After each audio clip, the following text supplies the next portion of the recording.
Some state lawmakers are trying to end animal testing for cosmetics. Animal rights groups have been pushing for years to stop experimenting on rats, guinea pigs, and rabbits.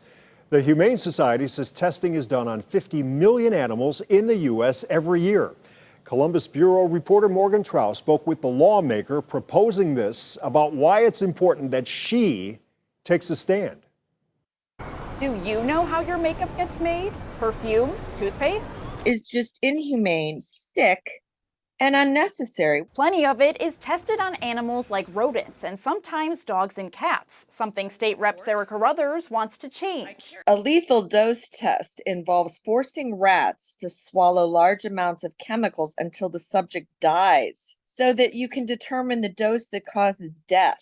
Carruthers introduced House Bill 495, which would stop the majority of animal testing in cosmetics for anything sold in Ohio. But her background is what made her interested in animal rights. My great-great-grandfather did, and, they did use animal testing. Your family's company, Procter and Gamble. Carruthers is the heiress to Cincinnati-based company Procter and Gamble, and she wants companies like hers to stop animal experimentation. Although her family has influence, she doesn't have a vote in the company policies. I reached out to P&G, who said in a statement that their PETA cruelty-free brands are not tested on animals. But that's only a small percentage. The company adds that some countries still mandate testing on animals. A large portion of their products are made in China, and Chinese regulations require testing on products like toothpaste, hair treatments, and anything with sunscreen in it, like a moisturizer. We have modern testing methods like human cell-based tests, sophisticated computer models. But bioethics expert Sharona Hoffman says this change would be a huge blow to medical advancements. Computer modeling is not a substitute for all